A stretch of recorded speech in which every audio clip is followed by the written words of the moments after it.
বিসমিল্লাহির রহমানির রহিম। পরম করুণাময় আল্লাহ, তার সঙ্গে তার পেয়ারা হাবিব আহমদ মুস্তাফা মুহাম্মদ মুস্তাফা সাল্লাল্লাহু আলাইহি ওয়াসাল্লাম, এদের প্রতি ভক্তি চুম্বন রেখে আজ দুইটি পালা গান নিয়ে আমরা উপস্থিত হয়েছি। আমি মোহাম্মদ পরশ আলী দেওয়ান, আমার প্রতিপক্ষ শিল্পী বাংলাদেশের সুধন্য গায়ক আবুল সরকার সাহেব। সেই পালা গুরু শিষ্যা এই ক্যাসেটটি উপহার দিয়েছেন হাজি নূর মার্কেট, পরিচালনায় পরিবেশনায় মিউজিক হেভেন, 28 নম্বর পাটটলি, ঢাকা।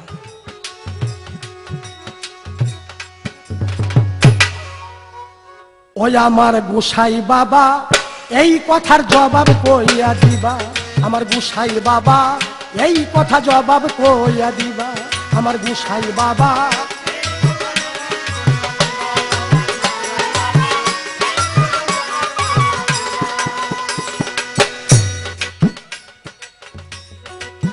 আগে গুরু জন্ম নিল, আগে ছেলে জন্ম নিল, পিছে জন্মে বাবা। ওরে বাবার কথা ভাবতে ভাবতে, ওরে বাবার কথা ভাবতে ভাবতে জন্ম নিল দাদা, আমার গোসাই বাবা এই কথা জবাব কইয়া দিবা, আমার গোসাই বাবা।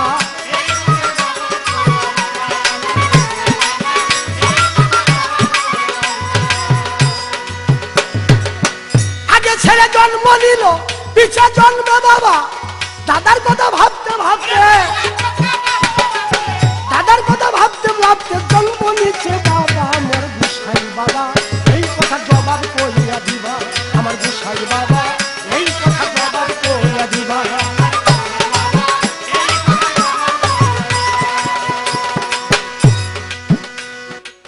আল্লাহ হয় জগতের গুরু, বাবা আল্লাহর গুরু কেবা।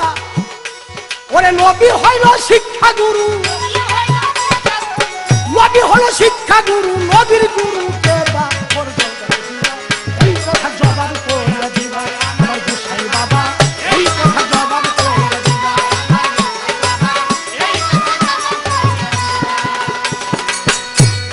গান গুরু শিষ্য, গুরু পূর্ণকারী আর ভক্ত থাকে তারা খাঙ্গাকারী। গুরুর একটি নাম হলো বাঞ্ছা কল্পতরু। ভক্ত বাঞ্ছা করবে, গুরু সেই বাঞ্ছা পূর্ণ করবে। তাই আমি ভক্ত, তুমি গুরু। একটা গানের মাধ্যমে যে কিছু প্রশ্নমূলক কথাবার্তা আমার আছে, ভাব জগতের মধ্যে গিয়ে সে ভাবের কথা উত্তর করে ভক্তবিন্দুর অন্তরের মধ্যে একটা মহব্বত সৃষ্টি হয়, এই ধরনের কথাবার্তা আমি আবুল সরকারের কাছে চাই। আমরা গুরু শিষ্য গাওয়ার পরে মানুষের শুনলে পরে বলে যে এত সূক্ষ্মভাবে এত মূল্যবান এত দামি কথা দিয়া মনে হয় গুরু শিষ্য পালা গান আর কেউ করে নাই।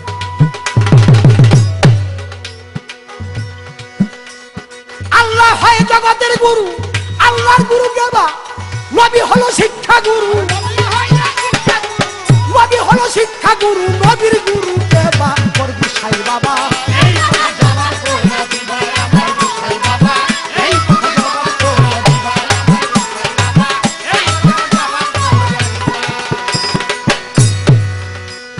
গুরু স্ত্রী ভক্ত দিল, ওই গুরু হয় কেবা। বাবা গুরু স্ত্রী ভক্ত দিল, ওই গুরু কেবা।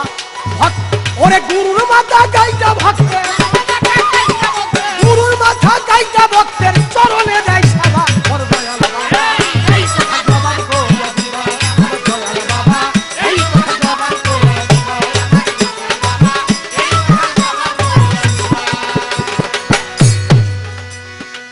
ভজন পাতি বরজবিহীন হয়নি গুরু সেবা।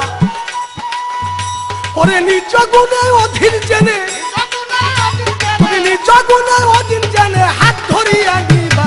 ওর দয়াল বাবা এই কথা জবাব কইয়া দিবা, আমার দয়াল বাবা, আমার দয়াল বাবা এই কথা জবাব কইয়া দিবা, আমার দয়াল বাবা এই কথার জবাব কইয়া দিবা। বিসমিল্লাহির রহমানির রহিম। পরম করুণাময় আল্লাহ পাকের নাম স্মরণ করে এবং আপনাদের দোয়ার সঙ্গে নিয়ে আল্লাহ পাকের গুণগান বা ধর্মীয় গুণগান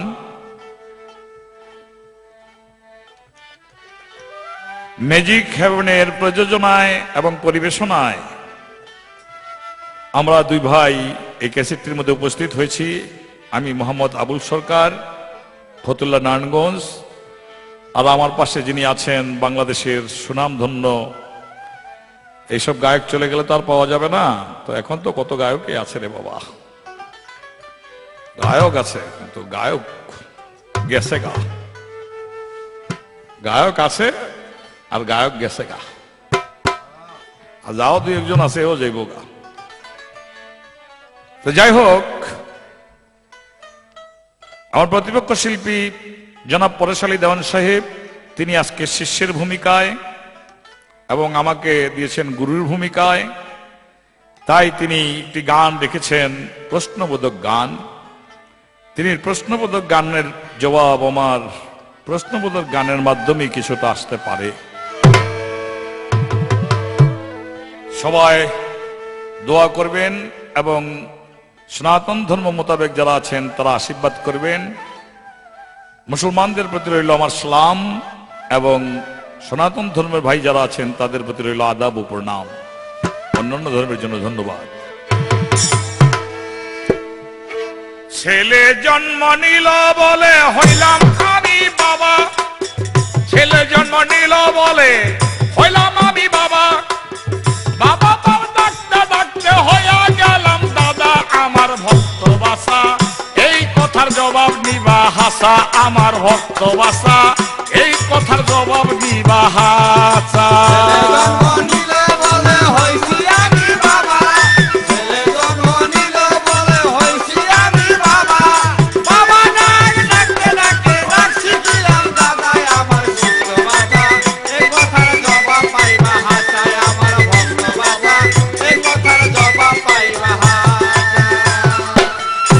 তার প্রশ্নের প্রথম গানের জবাব এখানে এসে যায় এইভাবে, যতক্ষণ পর্যন্ত আমার একটি সন্তান দুনিয়ার মধ্যে না আসলো ততক্ষণ পর্যন্ত আমি আর বাবা হইলাম না।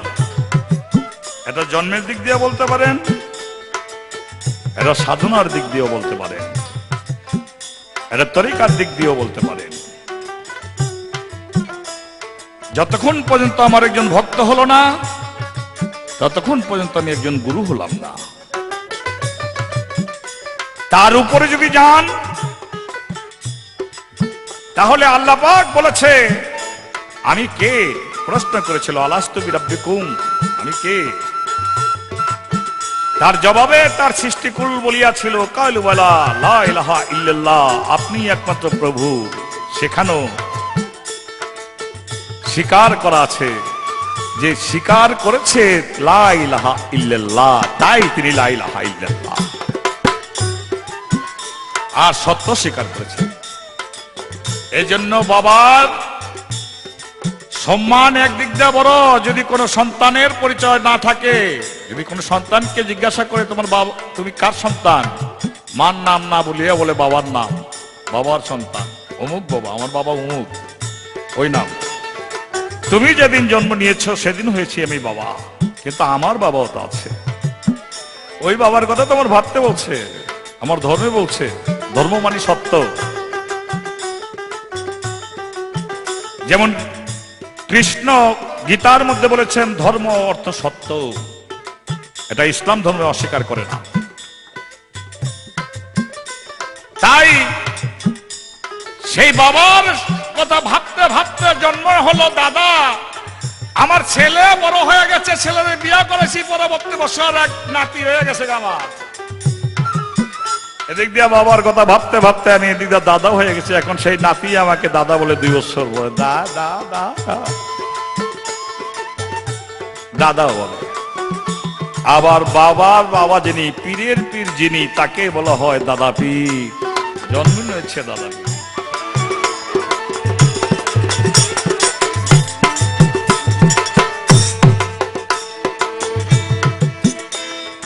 আল্লাহর গুরু নিয়ে আল্লাহ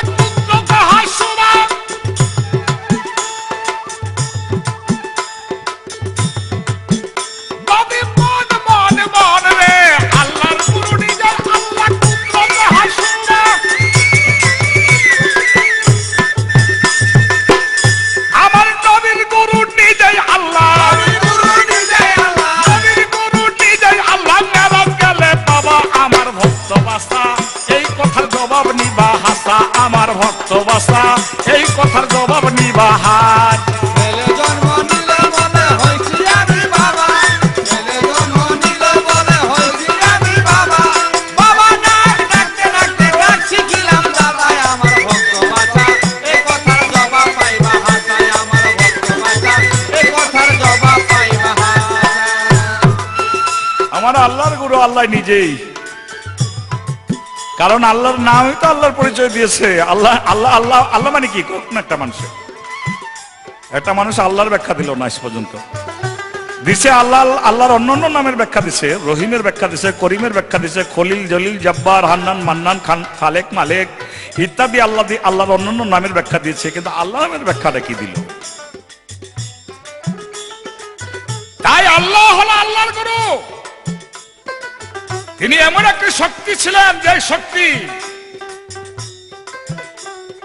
যে শক্তির কথা বলতে গিয়ে বলেছেন কুনতু কানজান মাকফিয়ান ফাবাতু আনওয়াফা ফাকলাকুল খালাকা ইরফা, আমি ওহাদাতের বাগানের মধ্যে ছিলাম, আমি একমাত্র প্রেমের জন্য সৃষ্টি করেছি। এই প্রথম সৃষ্টিটি করেছি আমার চেহারা মোবারকের নূর দ্বারা মুহাম্মদ মুস্তাফা সাল্লাল্লাহু আলাইহি ওয়াসাল্লামকে জিজ্ঞাসা করেছি প্রথমেই তাকে আমি কে? তিনি তার প্রথমেই সুন্দর জবাব দিয়েছে, আপনি আমার গুরু। আর মেরাজের মধ্যে যদি যায় তাহলে তরিকার মধ্যে আছে, সেই মেরাজের মধ্যে রাসূল করিম সাল্লাল্লাহু আলাইহি ওয়াসাল্লাম আল্লাহর কুদরতি হাতের মধ্যে বায়াত হয়েছিলেন। অন্তর থেকে এইভাবে আসতে পারে, আত্তাহিয়াতু লিল্লাহি ওয়া আসসালাতু ওয়া তাইয়্যিবাতু ওয়া আসসালাতু ওয়া আসসালামু আলাইকা, এখান থেকে আসতে পারে যে নবীর গুরু আল্লাহ। এই যা এটুক, এখানে সবটা না কিন্তু, পুরোটা না কিন্তু, এই যতটুকু বললাম আত্তাহিয়াতু লিল্লাহি ওয়া আসসালাতু ওয়া তাইয়্যিবাতু ওয়া আসসালাতু ওয়া আসসালামু আলাইকা,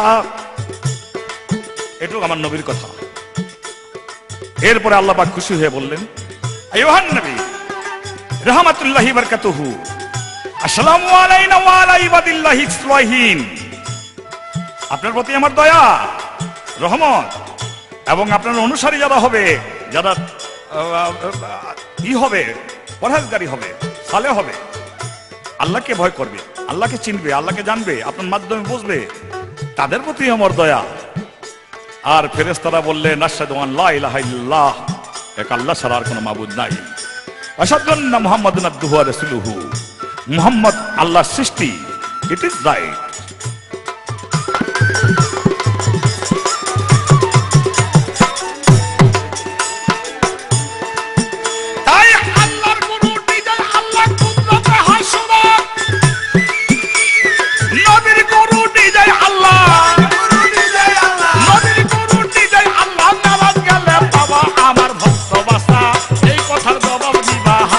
আমার ভক্ত বাসা, ছেলে জন্ম নিলে বলে হইছি আমি বাবা, ছেলে জন্ম নিলে বলে হইছি আমি বাবা। বাবা ডাক ডাকতে ডাকতে ডাক শিখিলাম দাদায় আমার গোসাই বাঁচা, এ কথার জবাব পাইবা হাসায় আমার ভক্ত বাঁচা, এ কথার জবাব পাইবা হাসায়। গুরুর স্ত্রী শিষ্য নিল, ওই শিষ্য ভাগ্যবান।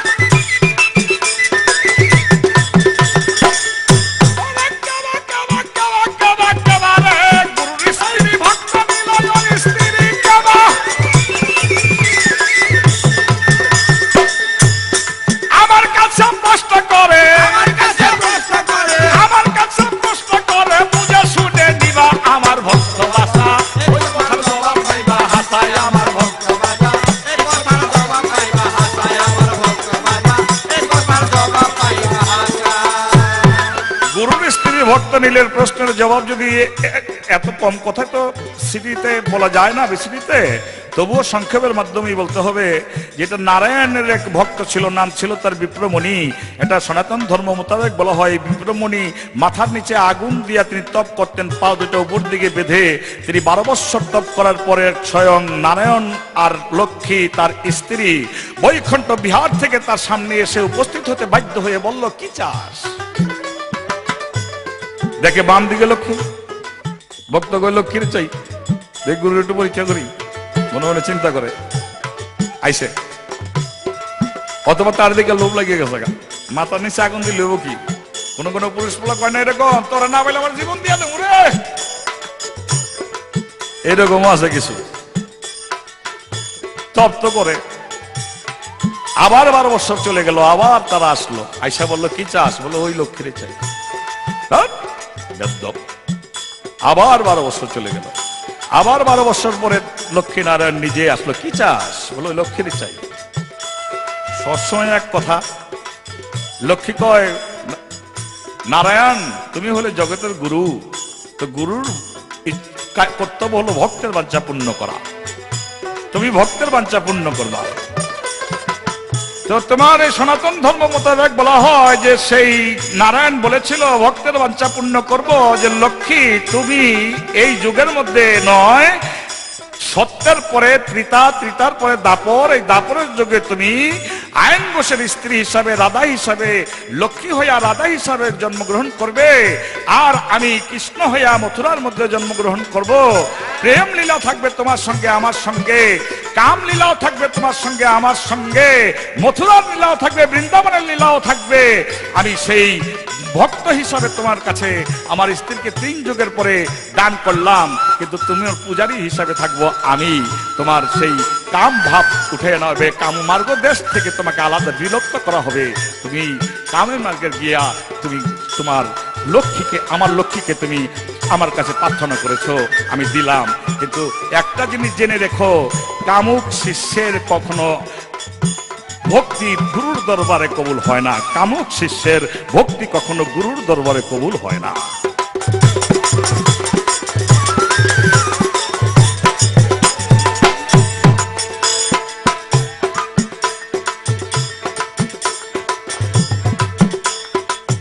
গুরুর মাথা কাইতে ছাগলের মাথা দিয়ে গুরুর ভক্তের পূজা করে, এই কথাটা বাড়ানো যাবে না। তবে দক্ষ রাজার মুন্ডু কেটে যুদ্ধের মধ্যে তার ভক্তের চরণের মধ্যে নিয়ে ফেলেছিল, আর সঙ্গে সঙ্গে সেই দক্ষ রাজার মাথাটার মধ্যে একটা ছাগলের মাথা এনে লাগাই দেওয়ার পরে বলা হয়েছিল মুন্ডু ভক্তের মাথার মধ্যে চলে, ভক্তের পায়ে চলে গেছিল সেই মাথা যুদ্ধের ময়দানের মধ্যে। এই পর্যন্তই শেষ। আমি এবার ছোট্ট করে প্রশ্ন রাখতে চাই, আমার ভক্তের কাছে প্রশ্ন, বাবার চার, মায়ের চার, হার রগ মণিমগজ গোস্ত বস্ত লৌ পশম, আল্লাহর দেয়া 10, এই হলো 18 মোকামে আল্লাহ খেলছে মহারস, পাও থেকে মাথা পর্যন্ত এই 18 মোকাম ওই পাই, তোমার বলতে কিছু নাই। আমার প্রশ্ন, তুমি যে শিষ্য, এই শিষ্য তুমি কোনটু? আমার প্রশ্ন, তুমি গুরুর কাছে যে যাও, শিষ্যের কোনটুক নিয়ে যাও?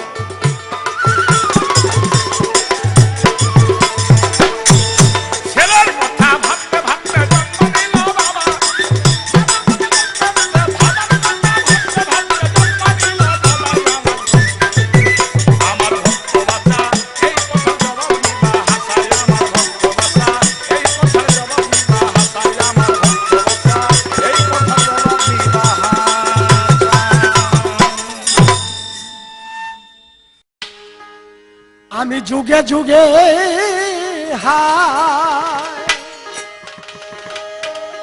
অগ পুজিব তোমার,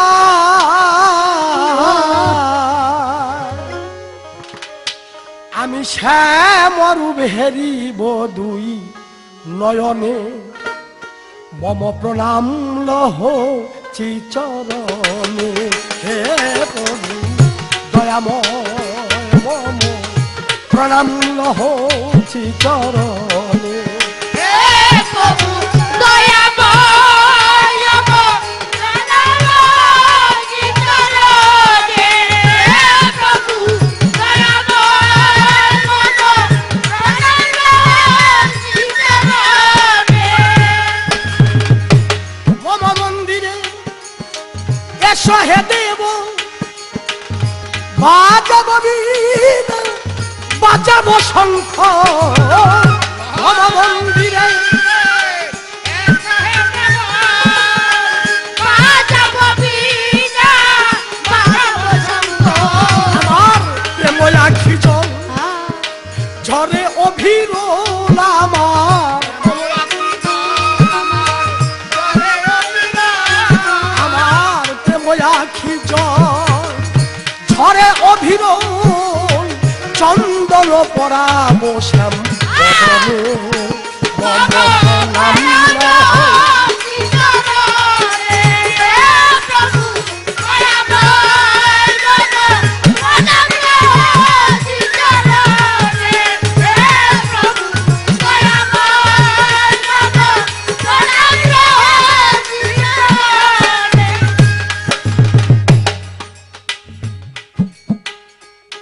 ভক্ত দিয়ে হয় গুরুর সুনাম।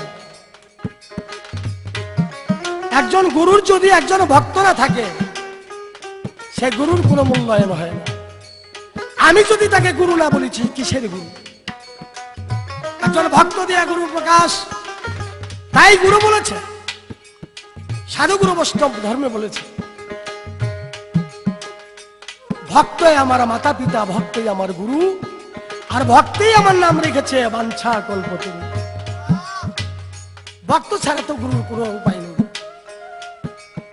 আমি তোমার গুণ কীর্তন করলি তুমি গুরু। তাই মুরিদের ব্যাপারটা, যে আমার কাছে যে তুমি মুরিদ হইতে আসবে, মার চাই, বাবার চাই, আল্লাহর দশ, মার হলো গুস্ত পুস্ত রক্ত চুল, আর বাবার হয়েছে মণি মজ ঘাড় রক, হলো 8, আর আল্লাহর আছে 10। দর্শন শক্তি, শ্রবণ শক্তি, ঘ্রাণ শক্তি, বাক শক্তি, চলন শক্তি, ধরন শক্তি, ভুল ভ্রান্তি নেবে 10টা শক্তি আল্লাহ। 18টা বিষয়বস্তু নিয়ে হয়েছে পৃথিবীর বুকে একজন মানুষ। এখন আমার বিপক্ষে শিল্পী আবুল সরকার ভাই বলেন, মার 4টা মাইরে দিয়ে দিবা, বাবার 4টা বাবারে দিয়ে দিবা, আল্লাহর 10টা আল্লাহরে দিবা। তুমি যে আমার কাছে মুরিদ হইবা, তোমার কোনটা? তুমি যে পরশ, তুমি যে ভক্ত, তোমার কোন জিনিসটা নিয়ে তুমি আমার কাছে মুরিদ হইতে আসবে? আমি একটা বিষয়বস্তু নিয়ে তোমার কাছে যাব। সে কি? আমার সেই সম্পদটা কি? এই সম্পদ হলো ভক্তের একটা মন। মন দেয়া হয় গুরু ভজন।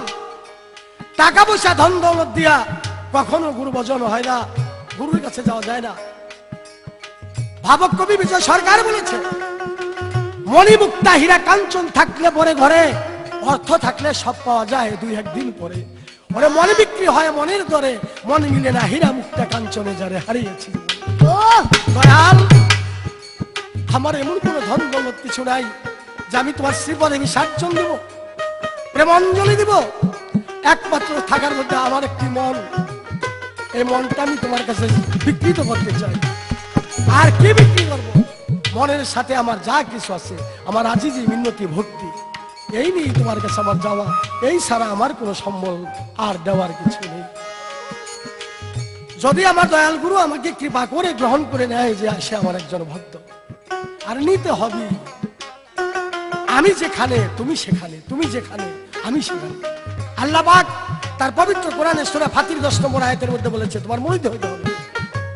যতদিন পর্যন্ত একজন মানুষ একটা কামেল পীরের হাতে বায়াত গ্রহণ না করে, সে কখনো মানুষ হয়ে মৃত্যুবরণ করতে পারে না। শুধু পুরুষ ছেলের মুরিদের কথা আল্লাহ বলে নাই, আল্লাহ তার পবিত্র কোরআনে সূরা মুলতাহানার মধ্যে বলেছে, মেয়েরও মুরিদ হইতে হবে, নারী এবং পুরুষ। সেজন্য আমি এই অনিত্য দেহকে নিত্য করার জন্য, কৃপা গুণে আমার দয়াল আমার এই অনিত্য দেহটাকে নিত্যতে পরিণত করে আমাকে মানুষের মতো মানুষ তৈরি করে দেয়। নাই কামাবো সে ফুল তুলসী, হাসরা হেনা বকুল রাশি রাশি।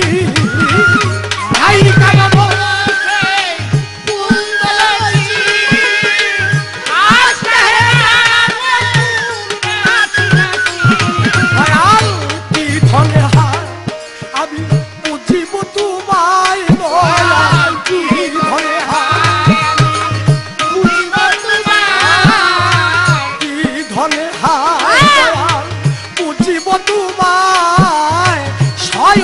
স্বপনে থেকো সামনে।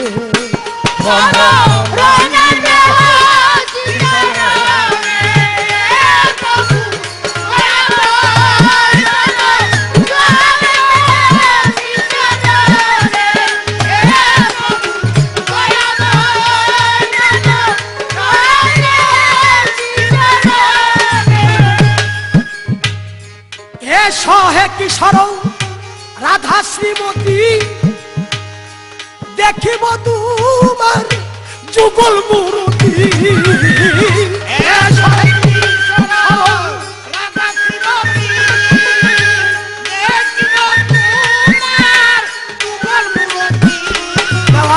ইজ্জত আলী আমার প্রভু দয়াময়, ইজ্জত আলী আমার প্রভু দয়াময়। প্রভু দয়াময় প্রণয় অঞ্জলি লহ অধীনে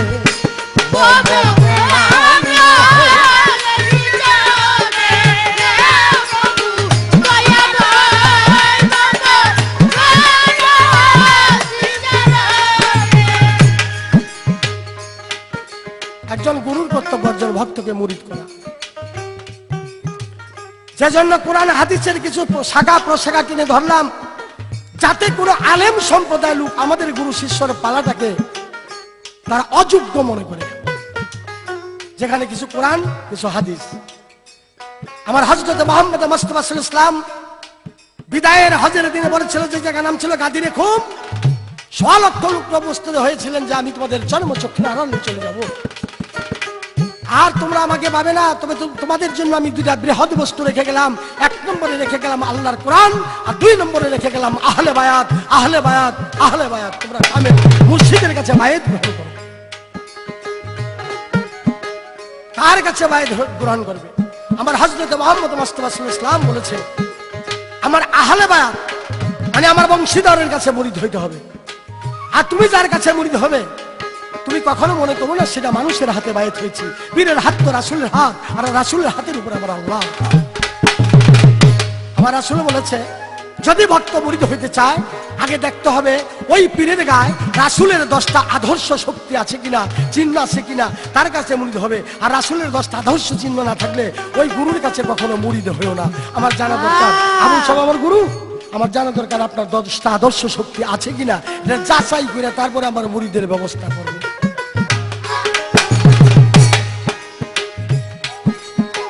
হে সহে কিশোর রাধা শ্রীমতী, দেখিব তোমার যুগল মূর্তি। হে সহে কিশোর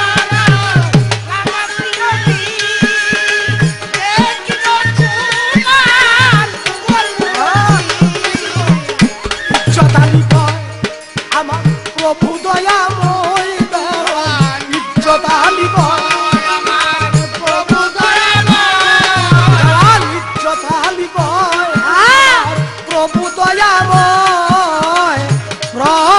অঞ্জলি লহ অধীনে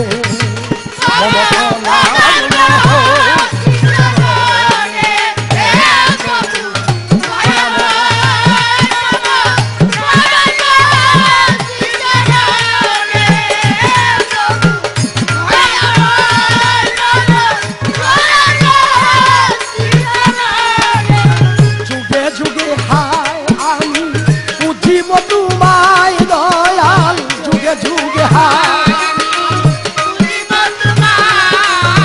যুগে যুগে হায় আমি বুঝিব তোমায়, শ্যামরূপ হেরিব দুই নয়নে।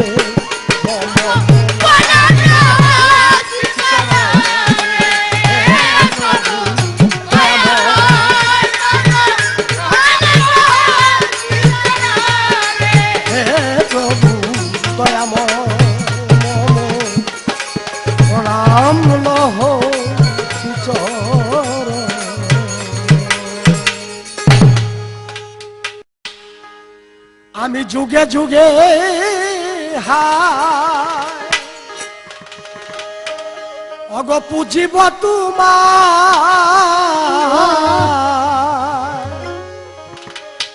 আমি শ্যামরূপ হেরিব দুই নয়নে। মম প্রণাম লহ চিচরণে। হে প্রভু দয়াময় মম প্রণাম লহ চিচরণে।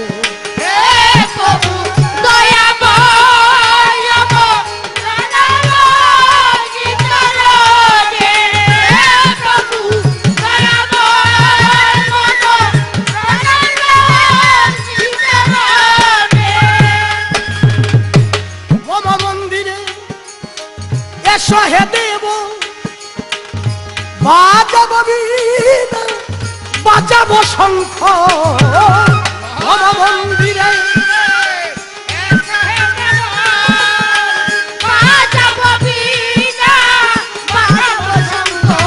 আমার প্রেম আখি জল অভিরোল আমার, আমার প্রেম আখি জল ঝরে অভিরোল, চন্দন পরাবো শ্যাম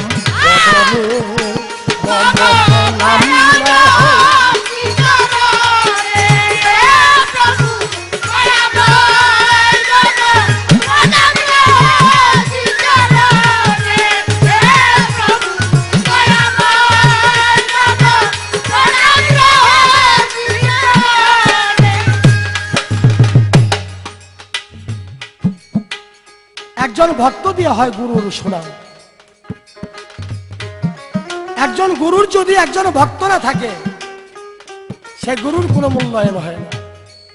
আমি যদি তাকে গুরু না বলেছি, কিসের গুরু? একজন ভক্ত দিয়া গুরু প্রকাশ, তাই গুরু বলেছে। সাধুগুরু বৈষ্ণব ধর্মে বলেছে ভক্তই আমার মাতা পিতা, ভক্তই আমার গুরু, আর ভক্তই আমার নাম রেখেছে বাঞ্ছা কল্পতরু। ভক্ত ছাড়া তো গুরুর কোনো উপায় নেই। আমি তোমার গুণ কীর্তন করলি তুমি গুরু। গুরুর কথা, পীরের কথা, মুর্শিদার কথা জেনে শুনে যেজন মিথ্যা কথা কয়, আমি আগেই বলেছি সত্যই হলো ধর্ম, অসত্যই অধর্ম।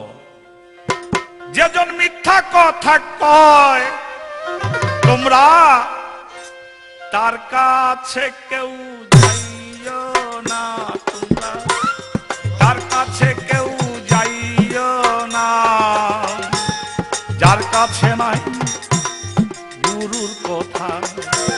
তার কাছে কেউ যেও না তোমরা, তার কাছে কেউ যেও না, যার কাছে নাই গুরুর কথা। তার কাছে কেউ যেও না তোমরা, তার কাছে কেউ যেও না, যার কাছে নাই গুরুর কথা।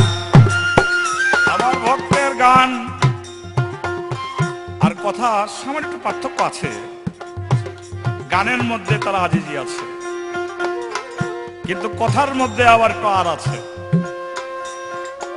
সেই আর তুমি বাবা, তুমি আমার দিলা কি, এরকম আর আর হইতে পারে। অথবা তুমি আমার খাওয়া ভালো হবে, বরণ পোষণ করবা, বিয়া শাদিও করাই দিবা, বউরু শুদ্ধ খাওয়াই দিবা, এরকম হইতে পারে।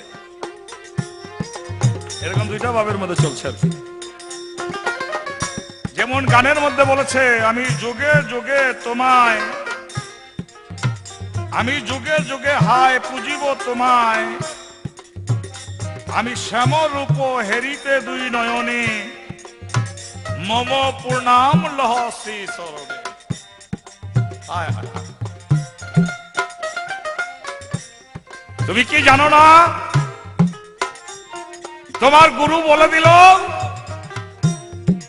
তোমার সে বলে দিল, তুমি যদি আমারকে একবার ভাবো, আমি তোমাকে 10 বার ভাবি। তুমি যদি আমাকে 1 কদম আমার দিকে অগ্রসর হও, আমি তোমার দিকে 10 কদম অগ্রসর হই। তাহলে তুমি আগাইতে থাকো, দেখবা তার চেহারা পাইয়া গেছো গা, পাইয়া গেছো গা, বেশি দূরে নাই। যদি আগাইতে পারো, যার হইয়াছে গুরুর কারণ, ও তার দেহ হইল সোনার বড়। যার হইয়াছে গুরুর করা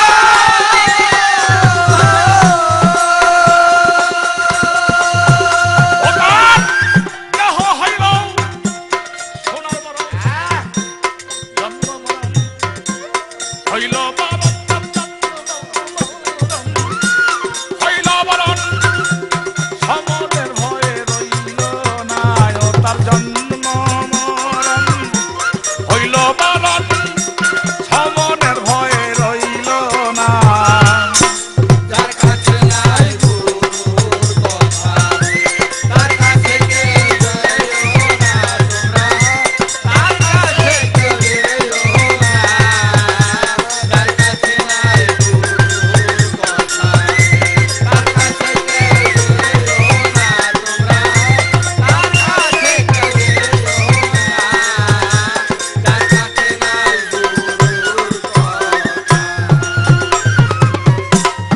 যে প্রশ্ন ছিল তোমার মার চার বাবার চার আল্লাহর দেয়া 10, এই 18 মোকামে আল্লাহ খেলছে মহারস, তো তোমার কি আছে শিষ্য বলতে? আহা, এটাই তো চায়। বলে আমার অন্তর, আমার মন, এই আমার মনটাই আছে। ওই কথাটাই বলেছিল রাসূল করিম সাল্লাল্লাহু আলাইহি ওয়াসাল্লাম, আত-তাহিয়াতু লিল্লাহি ওয়াস সালাতু ওয়াত-তাইয়্যিবাতু ওয়াস সালাতু ওয়াসসালামু আলাইকা, এই কথাটাই বলেছিল। তোমার মনটাই চায়। তোমার মন যদি তার হয়ে যায় আর ওই মনের সঙ্গে যদি মন মিশে যায়, তাহলে মুসলমান ধর্মের তাসাউফ মতে বলে সে মাকাবিল্লাহর মধ্যে চলে যায়। যেমন এক কলসি পানি পুকুর থেকে সাগরের মধ্যে নিয়ে ফেলে দিলে, অথবা এক কলসি দুধ ভরে নিয়ে সাগরের মধ্যে ফেলে দিলে, আবার সেই দুধটাও কলসি ওইরা আনতে পারবে না, সাগরের সঙ্গে মিশে গেছে, হয়ে গেছে, তখন তার ঐতিহ্যের মধ্যে থাকে। আমার কাছে এবার ইসলামিক মতে প্রশ্ন রেখেছেন, তাসাউফ মতে প্রশ্ন রেখেছেন, বড় সুন্দর প্রশ্ন রেখেছেন। তোমরা তার কাছে মুরিদ হইও না যার কাছে রাসূল করিম সাল্লাল্লাহু আলাইহি ওয়াসাল্লামের 10টি আদর্শ নাই। আহা, আরে বাবা, এই কথার জবাব 10টা দিয়ে দেবো কি? ওই আমার কাছে আরো বেশি লাগে আছে। ক ছোট পোলা বান্ডে দেখলে রাসূলে আগে সালাম দিত না? ক শিখাই তো, এটা রাসূলের আদর্শ, আগে সালাম দাও। ছোট পোলা বান 3টা বয়ে রয়েছে, রাসূল একদিন যা সামনে দা সালাম দেয় না, রাসূল আসসালামু আলাইকুম, ওরা কয় সালাম, আল্লাহর নবী ওয়ালাইকুম সালাম। পরের দিন ওই রাস্তা দিয়ে যায়, ওই 3জনই বয়ে রয়েছে, রাসূলের দেহে সালাম দেয় না, রাসূলই কয় আসসালামু আলাইকুম, ওই 3জনে কয় ওয়ালাইকুম সালাম। এমনি করে 3 দিন চলে গেল। পরের দিনও রাসূল ওই রাস্তা দিয়ে আসতেছে। এবার 3জনে বুদ্ধি করে, কয় প্রত্যেক দিনই আমরা একটা বিষয়ে কিন্তু হিসাব করলে লজ্জা পাই রাসূলের কাছে রে, যে রাসূল আমাদের আগে সালাম দেয়, আমরা রাসূলকে আগে সালাম দিতে পারলাম না একদিন, আজকে দিতে দেবো না, আগে আজকে আগে দিতে দেবো না। তাই রাসূল করিম সাল্লাল্লাহু আলাইহি ওয়াসাল্লাম দেওয়ার আগেই তারা বলেছেন আসসালামু আলাইকুম ইয়া রাসূলুল্লাহ। এটা তো আমার রাসূলের আদর্শ। আমার রাসূলের আদর্শের কথা যে কত কি বলবো রে বাবা। যেমন শরীয়ত তরিকা হাকিকত মারফত, এই 4 বিষয়ে অবগত আর থাকবে ওয়াহাদানিয়াত, তার ইশক থাকবে, প্রেম থাকবে, ভালোবাসা থাকবে, শোনেন তার ব্যাপার। আরো কমনি কি, আরো কি কমরে বাবা। আমি গুরুতত্ত্বের মধ্যে আছে, যারে দেখলে তার কথা মনে হয় উদয়, সেখানেই মিলিবে কিছু গুরুর মনে হয়। তাহলে যারে দেখলে প্রভুর কথা মনে পড়ে যায়, সেখানেই কিছু আছে, সেটাই তার আদর্শ। মুহাম্মদ মুস্তাফা সাল্লাল্লাহু আলাইহি ওয়াসাল্লামের সুন্নতের আদর্শ তার থাকতে হবে, ভালোবাসার আদর্শ থাকতে হবে, ক্ষমা করার আদর্শ থাকতে হবে, প্রেমের আদর্শ থাকতে হবে, আকর্ষণ শক্তির আদর্শ থাকতে হবে। মুহাম্মদ মুস্তাফা সাল্লাল্লাহু আলাইহি ওয়াসাল্লামের সুন্নতের আদর্শ সহ শরীয়ত তরিকা হাকিকত মারফতের আদর্শ, 10টি আদর্শ, এই আদর্শ যার ভিতরে নাই, সেই ব্যক্তি কামেল পীর হতে পারে না।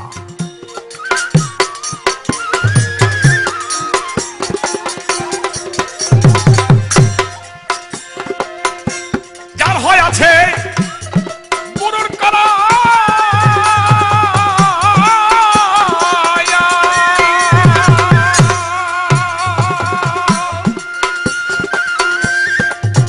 ও তার দেহ হইল সোনার বড়, যার হয়ে আছে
আমার ভক্ত ইষ্টদের জন্য এমন আমরা ভাই, প্রাণের ভাই, একসঙ্গের গায়ক। তো যেখানে যাই আমরা আমাদের বাড়িঘর ফলায়, বাচ্চা কাচ্চা ফলায়, সব ফলায় ফিরে চলে যাই।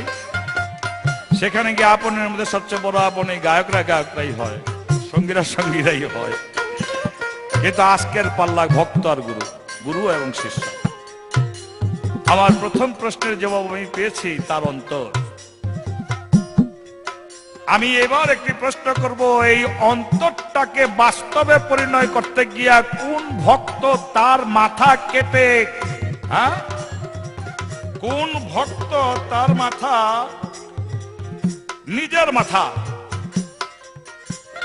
নিজের মাথা কেটে গুরুর হুকুম পালন করিয়াছিলেন? কোন ভক্ত তার নিজের হাতে নিজের মাথা কেটে গুরুর আদেশ পালন করিয়াছিলেন?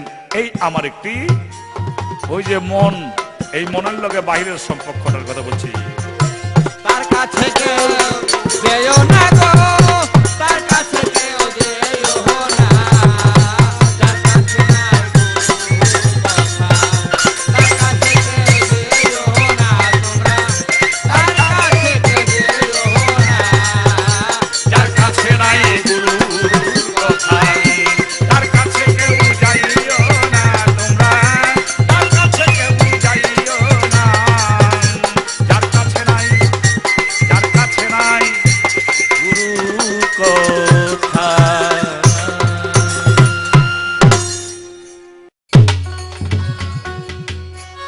গেল কুরআনের হাবে যারা, গেল কুরআনের হাবে যারা, তারাই পাইল পদ্ধতি। মরা ছেলে বিয়া করে এক নব যুবতী, মরা ছেলে বিয়া করে এক নব যুবতী।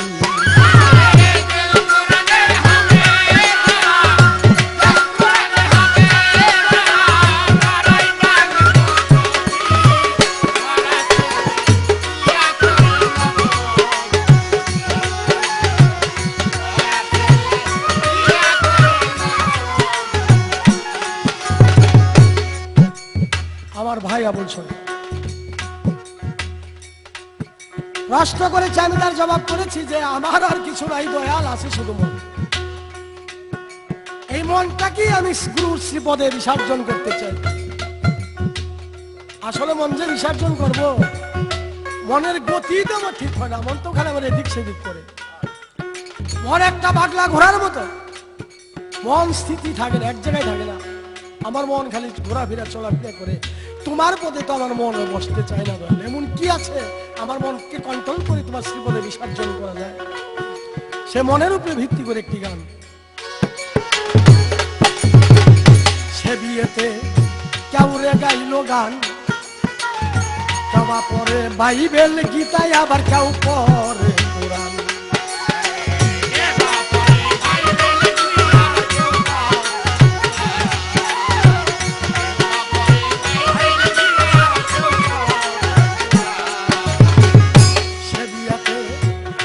গাইল গায়ান,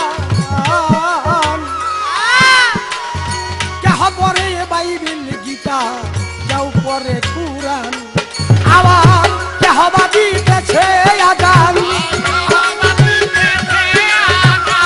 কেহ বা দিতেছে আযান। যার যার ধর্মের যেই নীতি,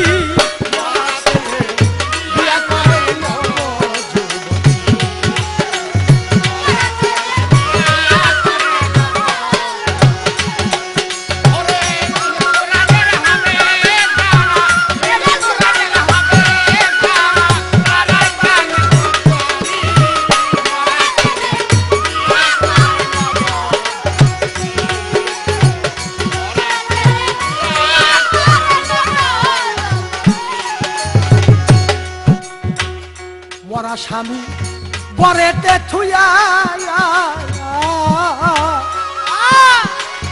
সারা রাত রঙ্গ করে সে যে পর পুরুষ লইয়া। ওরে বাবা, মরা স্বামী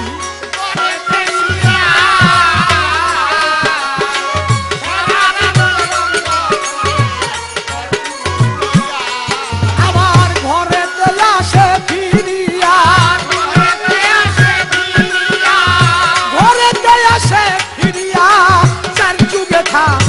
ফকির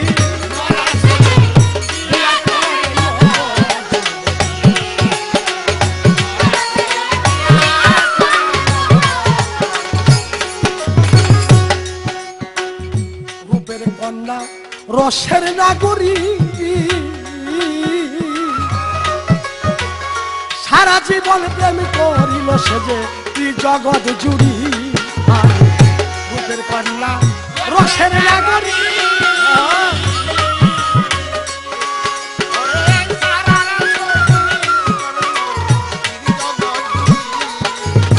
রূপের কন্যা রসের নাগরী একলাই করেছে বিরিশে যে তুই জগৎ জুড়ি দেওয়ান রশিদ বলে সেই নাগরী রশিদ বলে সেই নাগরী আমার ভক্তে পতি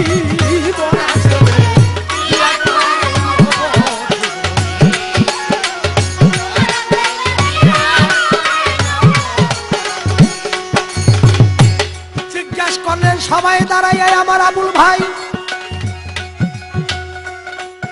গুরুর হুকুম পাইয়া গুরুর উপকারের জন্য নিজের মাতাকে কেঁদেছে আমি জবাব চাই আমাদের এই দেশে ধর্ম প্রচার করেছে ইসলাম প্রচার করেছে এই দেশের নাম ছিল বঙ্গদেশ এই দেশে রাজত্ব করেছে হিন্দুরা এই দেশের রাজা ছিল গৌরগোবিন্দ এই গৌরগোবিন্দ মুসলমানের উপরে যে অত্যাচার করেছে এর প্রতিশোধ বদলা নিতে সিলেটের ভিতরে চলে আসলেন আল্লাহর ওলি 360 জন ওলি আইসা জায়গায় জায়গায় ভাগ হয়ে গেলেন সে সিলেটে আসলো কি আসলো শাহজালাল সাহেব কিন্তু ওই গৌরগোবিন্দর একটা জাদুর কূপ ছিল ওই কূপের ভিতরে বহু সেনা শূন্য পাশে পাশে রেখেছেন তাকে রক্ষণাবেক্ষণ করার জন্য কিন্তু শাহজালাল জানতে পারলো ওই কূপের ভিতরে যদি এক টুকরা গরুর মাংস ফেলে দেওয়া যায় তাহলে সে জাদুর কূপটা নষ্ট হয়ে যাবে ভক্তবৃন্দ লোক উপস্থিত সিলেটে কিভাবে এটা নষ্ট করবে তার একজন ভক্ত ছিল ডাক দেখো বাবা এই জাদুর কূপ যতক্ষণ পর্যন্ত আমি নষ্ট না করতে পারবো ততক্ষণ পর্যন্ত এই দেশে আমি ইসলাম প্রচার করতে পারবো না। তো তুই কি বাবা পারবি দয়াল আপনি যদি হুকুম করেন আপনার জন্য আমার নিজের জীবনকে উৎসর্গ করে দিতে পারি তাই না কি বলো বাবা একটা তরবারি দিলাম এই তরবারি দিয়ে তোর নিজের মাথাটা কেটে তুই আমার উপকার করবি এই এক হাতে নিবি এক টুকরা গরুর মাংস তোর দেহটা হাইটা যাবে ওই জাদুর কূপের মধ্যে নিয়ে তুই সেই গরুর মাংস টুকরা ফেলে দিবি ধর তরবারি ভক্তটি রে মুখের কথা রে ওরে ভক্ত কয়জন হইতে পারে নিজের জীবন দিয়া গো ভক্তের হুকুম রক্ষা করে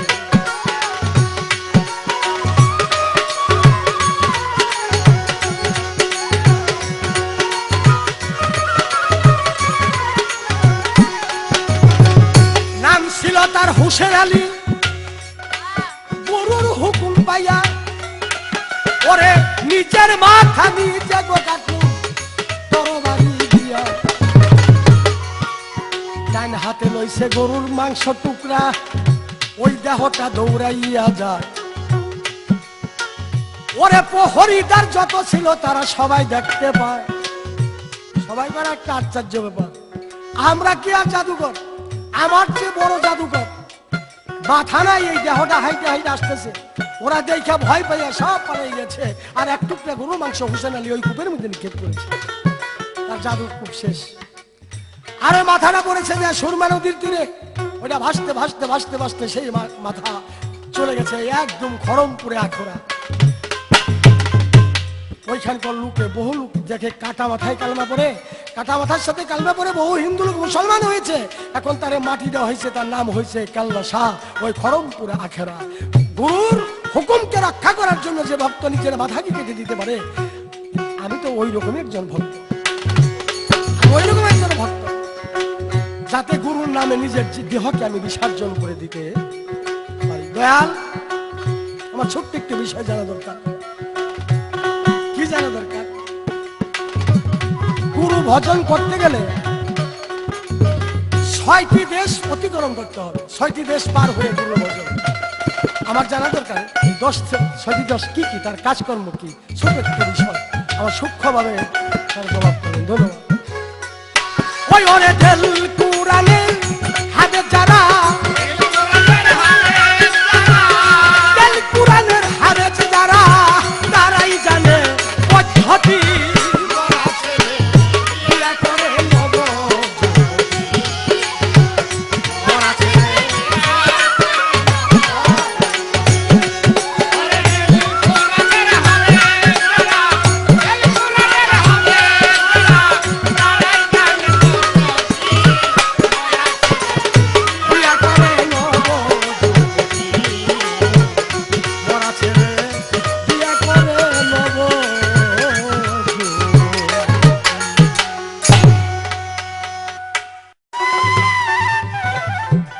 আসলে বাপ ছেলের আলিঙ্গন, এটা বাপ ছেলে যদি হতে পারে, বাপ ছেলের আলিঙ্গন বাপ ছেলেই বোঝে যে কিরকম লাগে। আর গুরু শিষ্যের মিলন আলিঙ্গন যদি আলিঙ্গন দিতে পারে গুরু শিষ্য, তাহলে গুরু শিষ্যই বোঝে যে আলিঙ্গন কিরকম লাগতে পারে। আল্লাহ বান্দার দর্শন বালিঙ্গন, যদি আল্লাহ বান্দার দর্শন আলিঙ্গন কোন বান্দার হতে পারে, তাহলে সেই জানে আর আল্লাহই জানে তার কেমন লাগে। এজন্যই প্রথম কথাটি ছিল যে প্রেমের জন্য পৃথিবীকে আল্লাহ পাক সৃষ্টি করেছে, শিষ্যকে সৃষ্টি করেছে প্রেমের কারণে, পরীক্ষার জন্য। যাই হোক, এবার আমার ভক্ত তার শেষ গানটিও গাইলেন ওই রকম আগের মতোই। দিল কোরআনের হাফেজ যারা, তারাই জানে পদ্ধতি, মরা ছেলে বিয়ে করলো নবযুবতী। এই গানটির মধ্যে অনেক প্রশ্ন আছে, সব প্রশ্নের জবাব দেওয়া যাবে না সময়ের অভাবে। এই গানটি একদিকে শিষ্য পূর্ণাঙ্গ হয় না, যেহেতু বলা হয়েছে দিল কোরআনের হাফেজ জানা তারাই জানে পদ্ধতি, এটা তো গুরুর কথা। মরা ছেলে বিয়ে করলো নবযুবতী, এটা তো গুরুর কথা। যেমন আমরা একটা গান শুনে আসি, ফকির লালন ভেবে বলে ছেলে মরে মায়ে ছুইলে, ছেলে বলে মায়ে ছুইলে মরে। কত আজকাল তো শুয়ে এলাম মায়েরে, ও মরা কো, কিন্তু এই কথা বলে যাই রে বাবা। একটা প্রশ্ন যদি করি আপনাদের, আপনার মার পরশ ছাড়া আপনি দুনিয়ার মধ্যে আইতে পারছেন নি কোন? তাহলে সেই দিক দিয়া বলা হয়েছে ছেলে মরে মায়ে ছুইলে, মার থেকে যখন ভূমিষ্ঠ হলো সন্তান, তখন সন্তান জন্ম নেওয়ার সঙ্গে সঙ্গেই তার সঙ্গে রইল মৃত্যু। জন্ম মৃত্যু এই দুটি শব্দ অতএব কারণে আজও হতে পারে, কালও হতে পারে, তখনও হতে পারে, অনেক সময়ও লাগতে পারে, মৃত্যু তার হবে। তাহলে তুমি কে? তুমি একজন মৃত্যুবান ব্যক্তি, আজকে হোক আর 100 বছর পরে হোক, দুনিয়া ছেড়ে যাইতে হইব তো ভাব। তুমি মৃত্যুবান ব্যক্তি, তুমি মৃত্যুবান ব্যক্তি হইয়া মরণের কথা ভাবলা না দুনিয়া লয়া লইলা? এই দুনিয়ার মধ্যে তো একটা কথা আছে, বিয়া করে দিতে পারে, তোমার বয়স তো 27 হয়ে গেছে গা, বিয়া করে দিলে একটা যুবতী মেয়ে দেখতে হইব না? আসলে যুবতী মেয়ে একটা খুঁজা খেজা বিয়া পড়াইয়া দিছে। মরা ছেলে বিয়ে করলেও নবযুবতী, অর্থাৎ এই ছেলে তো একজন মৃত্যু ছেলে, ওই নারীও একজন মৃত্যু মেয়ে, কিন্তু আধ্যাত্মিক জানার ক্ষমতা পুরুষের আগে দেওয়া হয়েছে, মেয়ের সংখ্যায় কম আছে আধ্যাত্মিক শক্তির ব্যাপারে, জানার ব্যাপারে। এই ব্যাপারে যদি গুরুতত্ত্বে বলি, তাহলে এই মরা দেহ বিয়ে করলো একটা নবযুবতী সামাজিকভাবে, আর আধ্যাত্মিকভাবে এই দেহটা মৃত্যু, মৃত্যু দেহটা দিয়ে কথা আসতেছে। কে বলতেছে? যে বলতেছে সে হলো গুরু।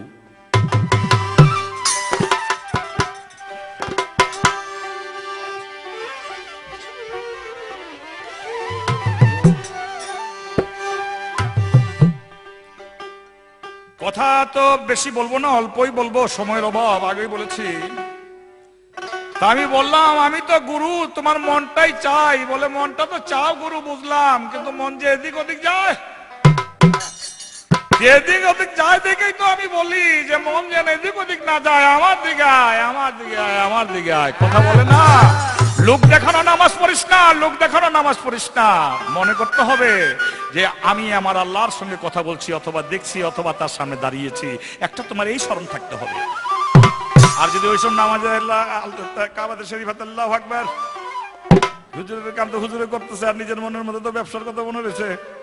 কালকে যাব সরকারি সঙ্গীত কলেজের মধ্যে গান গাইতে, এটা মনের মধ্যে তো নামাজের মধ্যে উঠছে। ছুটো যায় কিছুক্ষণ পর যদিও, তবুও বলা হয় এই নামাজের মধ্যে মেরাজ হবে না, দিদার হবে না, আলিঙ্গন হবে না। এই নামাজে নয়, ওই নামাজে হবে যেটার মধ্যে মন দেওয়া হয়। তাই তোমাকে আবারও বলি, এদিক সেদিক মন না নিয়া তুমি চেষ্টা করো না কেন মনটার এই দিকে দেওয়ার জন্য, গুরুর দিকে দেওয়ার জন্য, তাহলে এক হয়ে যাবে। আবার বিয়া পড়ায়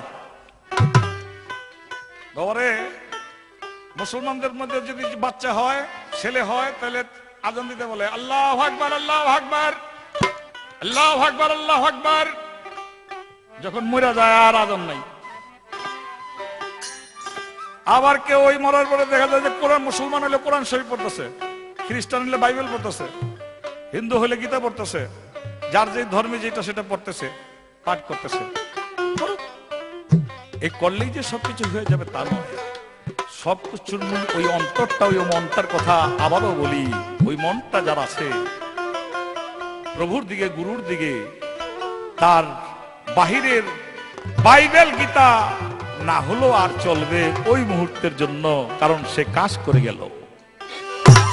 আর কাজ করলো, গুরুর কাজ করে এক জায়গায় মিশলো। মুর্শিদ প্রেমের প্রেমিক যারা,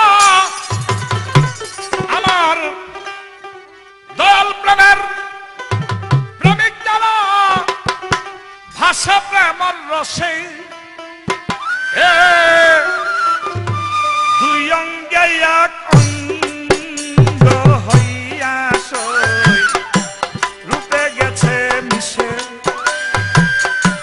দুই অঙ্গে এক অঙ্গ হইয়া সই রূপে গেছে মিশে।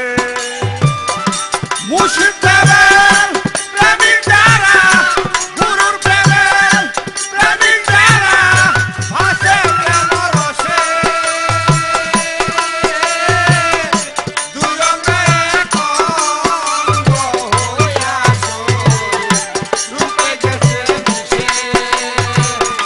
দুই অঙ্গে এক অঙ্গ হইয়া সই রূপে গেছে মিশে। আমাকে একটা প্রশ্ন রেখেছে এর মধ্যে, যে গুরুকে পাইতে হইলে 6টি দেশ আছে। 6টি দেশ কি? মুসলমান মধ্যে যদি বলি, তাহলে ইসলামিক মতে, তাহলে 6টি লতিফা দিয়েও কেউ বুঝায়, কেউ বুঝায় শরীয়ত, তরিকত, হাকিকত, মারফত, ওহাদানিয়াত দিয়েও বুঝায়। আর গুরুতত্ত্ব সাধু মতে যদি বলা হয়, তাহলে বলা হয় 4টি দেশ, স্থূল প্রবোধ, সাধক, সিদ্ধি, 1টি দেশের 6টি করে দেশ। তাই প্রথম তার 6টি দেশ পার হতে হবে। কি কি দেশ? স্থূল দেশ মায়াময় জম্পতি বনিত্য কলিকাল, পাত্র সৃষ্টিকর্তা, আশ্রয় মাতা পিতা, আলিম্বন, বেদাদীপ, শ্রবণ, উদ্দীপন, বেদাদীপ, ধর্মের কথা শুনে কাটো মায়াজাল। তোমার এই মায়াজাল কাটতে হবে, তারপরে তার সঙ্গে তার মিলন হবে।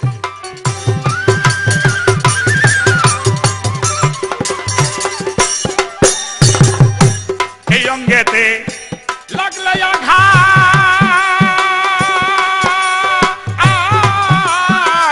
ওই অঙ্গেতে লাগে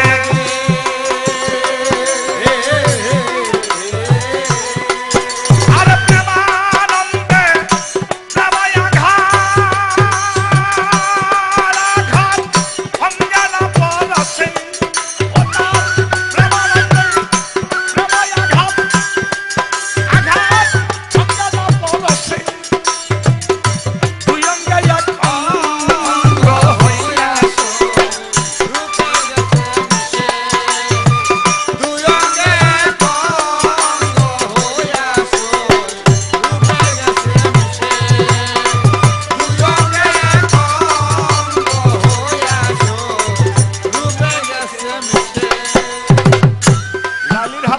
দিলে মজনুর হাত ফেটে যায়, মজনুর হাতে বাড়ি দিলে লাইলির হাত ফেটে যায়। হায় হায়, কথা বলার তো সময় নাই বাবা। প্রীতিয়া মূল্যনিধি হবে যে করেছে,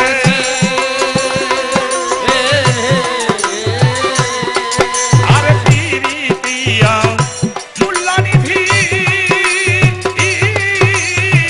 হবে যে করেছে,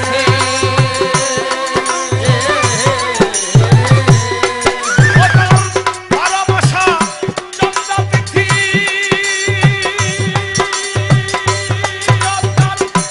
মহলায় হাসি, ভালোবাসা চন্দ্রতিথি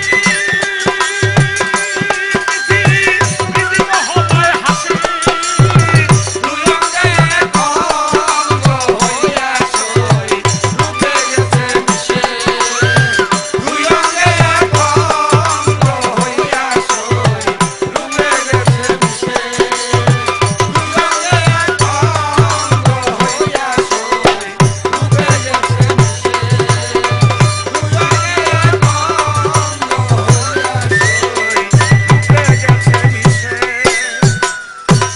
গুরু বল বল রে হেলায় হেলায় দিন যায়, গুরু বল বল রে হেলায় হেলায় ও গুরু বল বল রে হেলা হেলায় দিন যায়, গুরু বল বল রে হেলা হেলায় দিন যায়, গুরু গুরু গুরু বলা সবাই গুরু করো সার, ও ভাই গুরু ভরসা, আরে গুরু গুরু গুরু বলা সবাই গুরু করো সার, সবাই গুরু ভরসা, আরে গুরুর কৃপায় থাকতে হবে ভব সিন্ধুবার, গুরু বল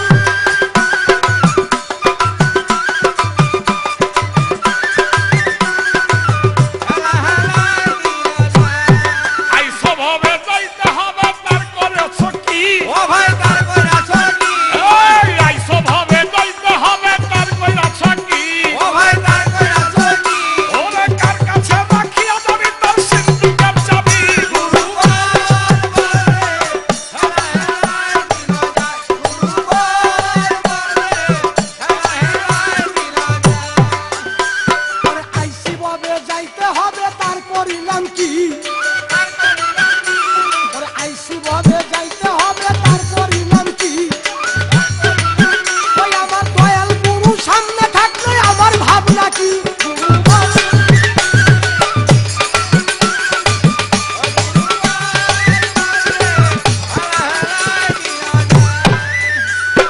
গুরুর কাছে তুমি গেলে গুরু কি আর দূরে, ওরে গুরু কি আর দূরে, এই গুরুর কাছে তুমি গেলে গুরু কি আর দূরে, ও ভাই গুরু কি আর দূরে, আরে টান দিয়া লইতে চাই বুকের উপরে, গুরু বল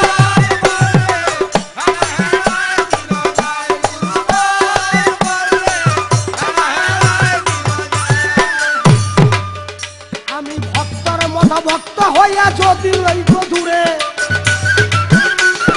ভক্তর মতো ভক্ত হইয়া যদি লইব দূরে, মহাপতে দূরে দয়াল কাইনা লইব মরে, গুরু বল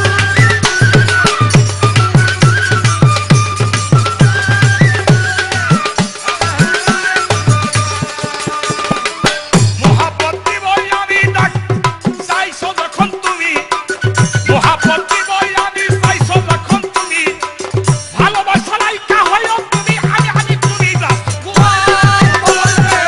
হেলা হেলায় দিন যায়, ওরে ভালোবাসা লাইকা হইও তুমি, আমি আমি তুমি, গুরু বল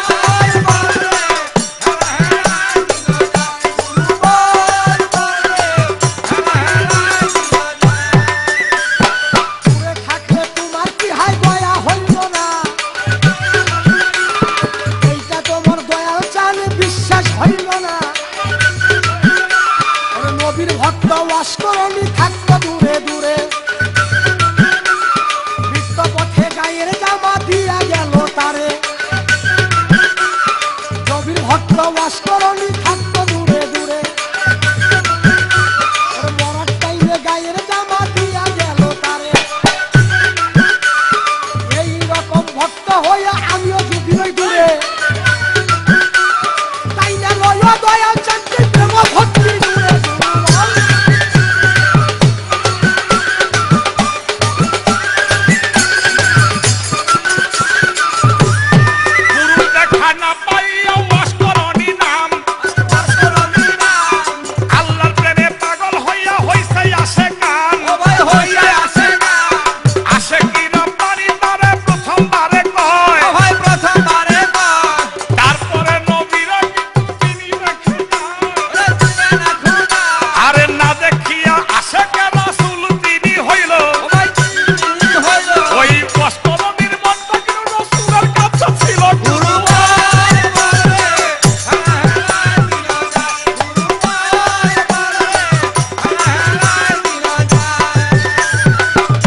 দয়াল নাই কেন আমার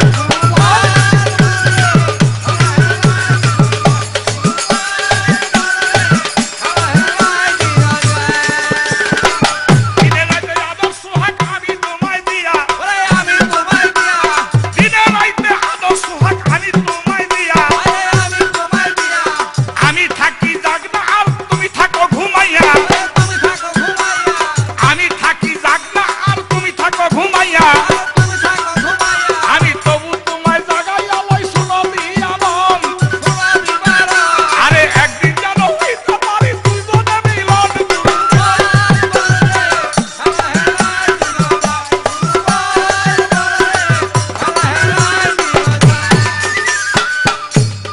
উনি থাকে জাগনা হাইরে আমি থাকি শুয়া পাহারাদার থাকবা দয়াল তুমি নিজে যাইয়া আমার পাহারা হইয়া দয়াল থাকবা সর্বক্ষণ ওরে ঘুমের ঘরে শেষ হয় না